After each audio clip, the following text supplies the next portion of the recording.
Ever done anything really stupid with money? If you have, that makes you over 12. Almost all of us have. My wife Sharon and I started off with nothing when we first got married. Most people do, I think.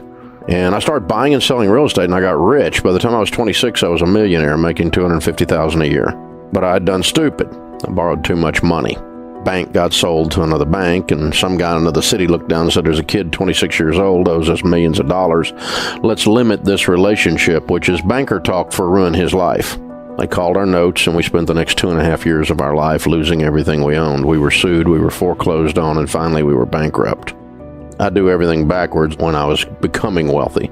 So, 28 years old with a brand new baby, a toddler, and a marriage hanging on by a thread, we got the opportunity to start from zero again.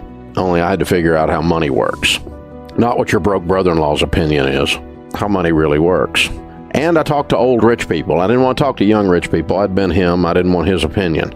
In business, we study successful people in a certain area, and then we emulate or copy what they're doing in order to have the same success they've had. It's called best practices. It's why you hire a personal trainer. They have abs and you have a keg.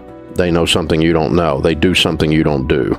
And so we learn from someone that knows something we don't know because they've actually done it, not have a theory about it. See, I don't really care what your theories are about money if you're broke. You're just arrogant and stupid.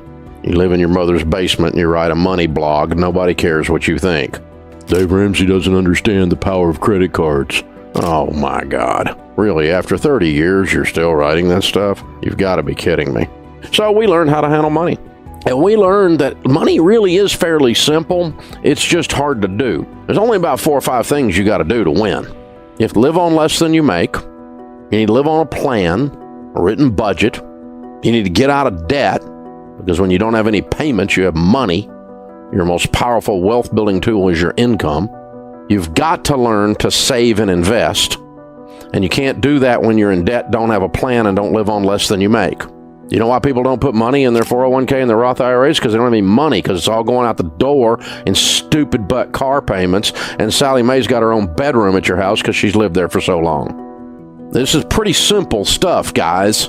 It may be primitive, it may be easy to understand, but it is very hard to do because it has everything to do with you changing your heart and the way you function and the way you live your life, and you live like no one else so that later you can live and give like no one else, because that's the last one.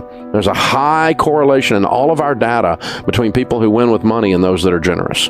Generosity is a key element in people who end up winning with money. And it's pretty simple. It's because generous people are attractive, selfish people aren't. They're ugly. Attractive people seem to get more opportunities in life. Would you agree? We all want to help someone who's attractive. I'm not talking about physically attractive, but they're likable. The person that holds the door for you versus the one that cusses you for doing it. The one that helps you pick up your groceries when they're rolling around the parking lot because the bottom fell out of your bag. That's a generous person. They might be a person who gives you some money because you're broke. You don't have money for food, or you're going through a hard time and they help you out. There's a high correlation between generosity and financial success. And it's not that financial success allows people to be generous. It's that generosity causes people to be people that are lovable, likable, more than selfish people. And they have a tendency to prosper. It's a pretty easy formula, really, if you think about it. And when you're out of debt, hey, Ramsey doesn't understand the power of credit cards. Yeah, I do. I've watched the power of credit cards destroy people's lives for years. I absolutely understand the power of a credit card. And I've watched stupid people write clickbait articles about me and other people saying how to use a credit card, the proper way to use a credit card, and credit cards are good for reward points. Yeah, I've never met a millionaire that said, Dave, you know, I made all my money with airline miles. Dave, those Discover points put me over the top. That was my breakthrough financial moment. Never met a single millionaire, and I've met with thousands of millionaires. Never met one that said that. They all say, I can't believe people fall for credit card debt. I can't believe people continue to use these stupid credit cards. It's like half the population is dying of lung cancer, and everybody's standing around going, well, I guess cigarettes kill you. Well, no kidding. Unbelievable. The credit card is the cigarette of the financial world. It used to be cool. Everybody thought it was neat, and people are catching on that it ain't a good idea. Hello. This is not rocket science, people. Live on less than you make. Becky's on Twitter. Do you literally mean beans and rice, or is that an exaggeration to make a point? Becky, you've got to be kidding me. Do you really think people doing this plan only live on beans and rice? I mean, really? Of course not. It means lower your stupid butt lifestyle and quit spending money like you're in Congress is what it means. It means quit going out to eat. You're broke. It means quit buying the most expensive thing at Whole Paycheck over there and get your dadgum coupons out and have a meal plan and actually cook from scratch because it saves money, and don't go on vacation. You're broke. And don't buy that. You're broke. You have clothes in your closet. Stay out of the mall. Live on less than you make. That's what it means. You have to live on less than you make in order to pay off debt, in order to save and invest, in order to be generous. You can't spend more than you make and end up anywhere but in bankruptcy court. And people are doing it every day, everywhere. See, this stuff we teach here, folks, is not hard to understand. It's very hard to actually go and do it. Now, the stuff we teach here, and have for almost 30 years, is proven. It's no longer an opinion. It's not a theory. I don't agree with Dave Ramsey's advice, which would make you wrong. And I know you're writing a blog from your mother's basement and you're looking for clickbait using my name. I understand that, but you're wrong. And it's always humorous to me to see people who are broke on Twitter ragging on the advice that I give. Or a broke 26-year-old journalism student deeply in student loan debt writing an article about me. That's humorous because it's stupid. Here's the thing. Here's the advice that we give you. If you do these 5 things from the Bible and from your grandmother, they're called common sense, you will win with money 100% of the time. Now, I don't know exactly how long it will take you, and I don't know what win with money will mean because I cannot predict your income and I cannot predict the tragedy that you will have to overcome.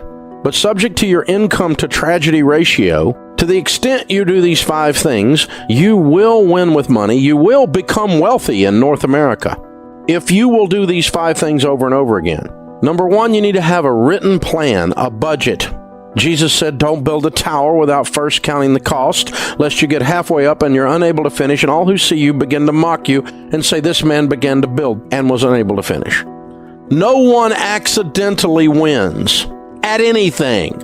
And you're not the exception. I don't like Dave Ramsey's advice. I don't give a crap. You're wrong. You have to do a written game plan with money or you're going to lose. Second thing is you got to get out of debt. Your most powerful wealth building tool is your income. And when you spend your whole freaking life giving your money to banks who fill up the skyline and have furniture nicer than yours, that makes you stupid. Get out of debt. When you don't have any payments, you know what you've got? Money. Do I care if you get out of debt? Yes, I want you to win. I want you to have a great life. But do I care if you agree with me? No. I don't care if you agree with me. If you don't agree with me about this money stuff, you're what's known as wrong. I've been doing this longer than most of my critics. They were peeing in their diaper while I was doing this stuff. They're wrong.